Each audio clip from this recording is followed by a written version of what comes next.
Welcome to Chapter 3 of the fourth treatise of A Course of Love, and the title of this chapter is Natural Vision. This chapter can be a little bit challenging because we're really being asked to look at something that has become so deeply ingrained in us that it's difficult to wrap our heads around anything differently. So I'll do my best to explain it and give my take on it. But as we do this, really tap into your own knowingness and your own willingness to see and understand, because that's really what's going to carry you through in this concept. So we begin by a comparison of the concepts of observation and vision. We're told in verse 1, observation is an extension of the embrace that in turn makes the embrace observable. The embrace is not an action so much as a state of being. So really, when we're talking about the embrace here, we're talking about operating in an energy field that is your true nature, that is connected with all there is. And it feels like an embrace because it feels like home. The word embrace is a very apt description. The same way you feel when someone that you know loves you and accepts you, wraps their arms around you, and you're just like, oh, that feels so good. That feels so right.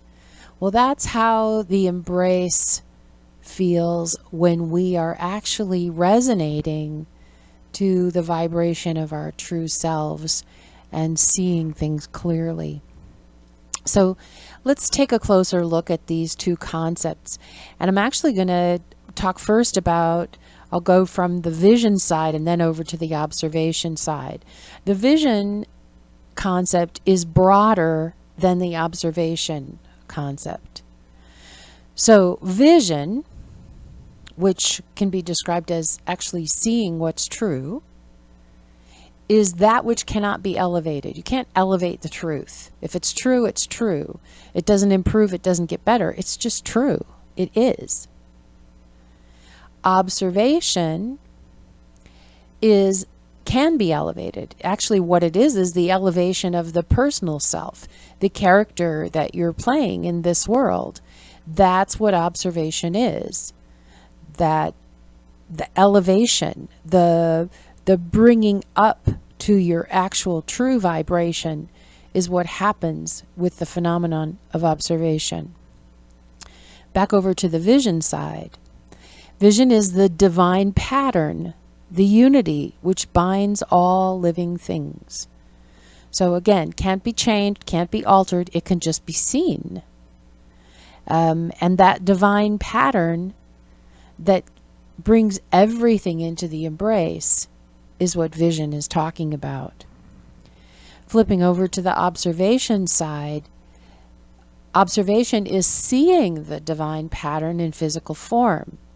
So when you're actually in the earth game and you're in your earth suit and you are seeing the divine pattern, not using the mind to convince yourself that there's a divine pattern, not establishing a belief system that says there's a divine pattern, actually seeing the divine pattern, witnessing it while you're in your character. Back over to the vision side. The vision of Christ consciousness will take you beyond original purpose.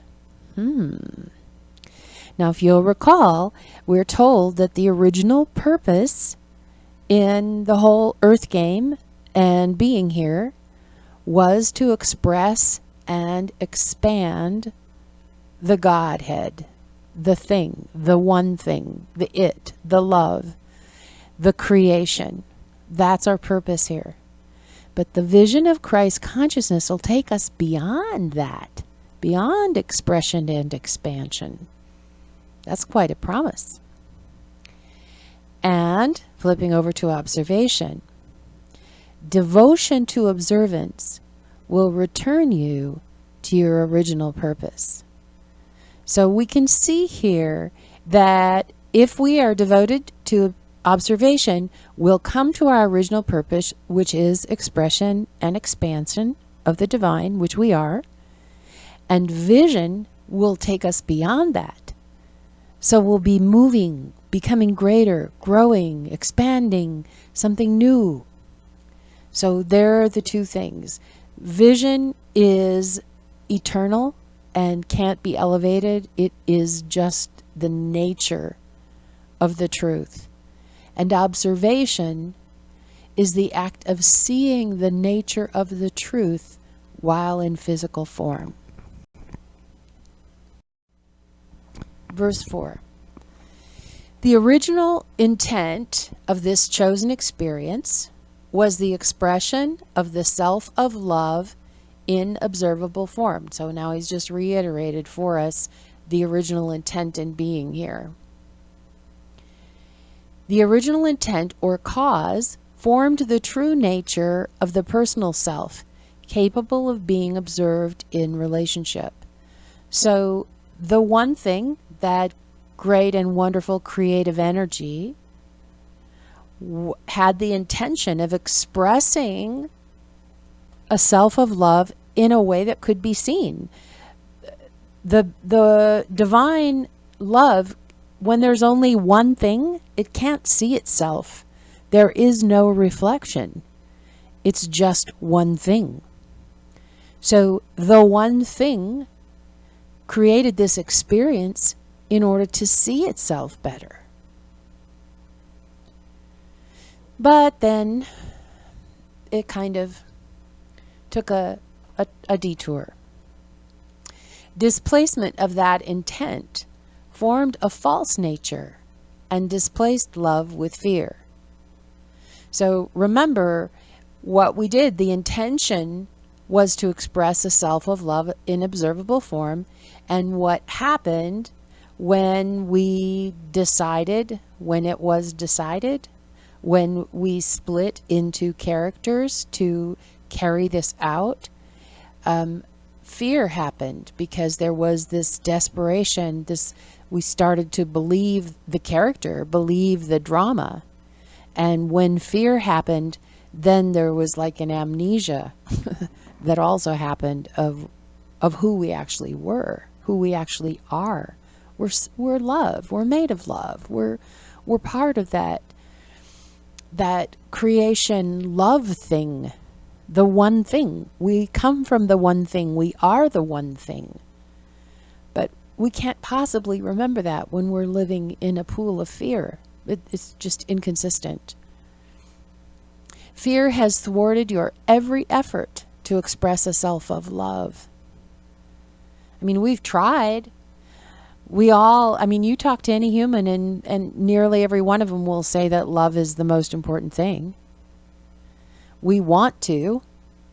We try in our families. We try in our relationships. We try to be good people.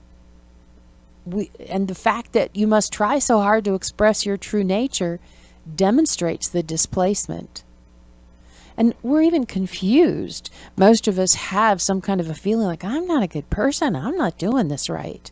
And we're so confused about it because we know, somewhere inside, we know this is not who I am. But we're so caught in the web of fear that we can't see it clearly. He goes on to describe that for every being, there is a natural state of being and an unnatural state of being. So the natural state of being is similar to a child. Joyful, effortless, full of love, just really present, showing up in the now, completely content to be who we are. That's the natural state of being. And there's an unnatural state of being, which is fearful. It's suffering because it's not in its natural state of being, and it hurts. And it requires effort. How much effort does it take to keep all those balls in the air and to try to keep this whole charade going? It's exhausting.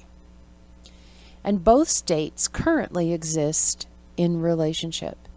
And whenever we talk about relationship in A Course of Love, we're not just talking about one person's relationship with another person.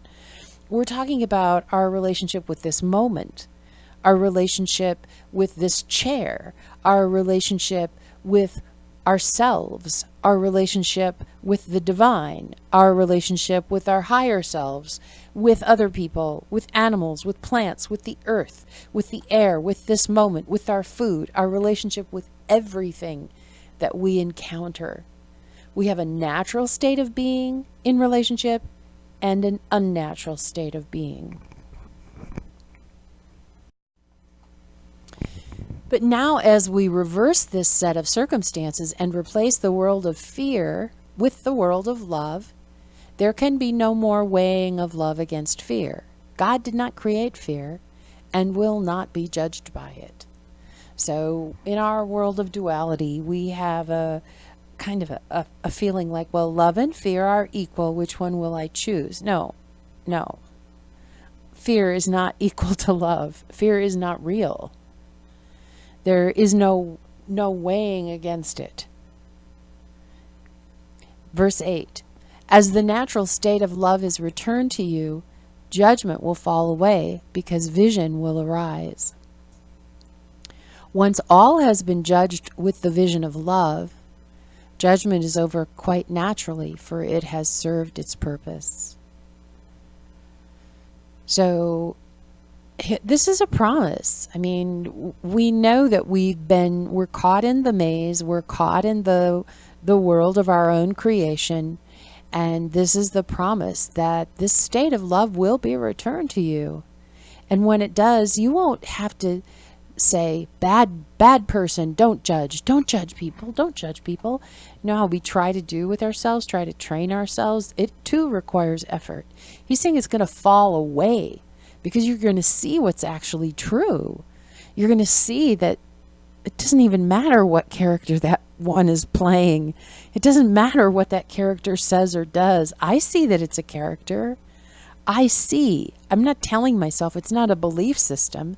I see that there's God there. I see my reflection there. I see the holiness. And this is actually what's going to unfold for you. And if you weren't ready for this, you wouldn't be here right now. So please don't think, oh, I don't know that I'll ever get that. Yeah, you'll get it. It's your gift. It's who you are. You're not going to stop. You won't stop until you get it. Verse 9. The vision that will arise in you is not new. What is new, where's my drum roll? Da, da, da, da, is the elevation of personal self that will be caused by the return of your natural state of love. This is where observation comes in. So this is the new thing that he was talking about in that first slide. The personal self has never been elevated in this way. The personal self has never had the experience of being in the personal self, being in the world, playing the character you're playing, and living in your natural state of love. That hasn't happened before. That's what's new, and that's what we came here for. Woohoo! So again, he's returning then to the comparison of vision and observation. So vision is the means for knowing our original nature. Knowing it's not, notice it's not like believing what our original nature is. Again, it's not seeking our original nature. It's knowing it. Knowing it in your bones. This isn't about learning. This is about seeing what's true. And observation is the means for seeing original nature in physical form. So what is this saying? We have to be willing to do inquiry here. We develop a trusting relationship with our higher self, with that energy that's there, that is able to see. And we look, we watch what's happening on the inside of us. We watch what's really true. We watch when we sit in silence What's arising here? Who am I when I'm not caught in this game? What's actually going on here? That's observation. It's inquiring with an open mind and without judgment. What's really true here? Where am I being guided? What am I resonating to? And if we trust that and follow that, we will see our original form. And once we see it, then the fog will clear. Verse 12. Once the original nature of the created becomes observable in physical form will surpass what it once was and become the new nature of the created. So we didn't set out for physical form to do a particular thing. But now that we're here and we're still in the game and we're still in playing characters in physical bodies, now we get to do it within the game, within the dream, consciously recover our true nature and have fun in this realm, on this planet, at this frequency. And we'll become the new nature of the created, something new, because that's what creation does. It creates something new. That's its nature. And its nature is your nature. Your original nature can exist in form if you want, but it cannot exist in fear. So there's no way you're going to get this if you're living in fear. They are not compatible. It can't happen. Your attachment to life has kept you in form.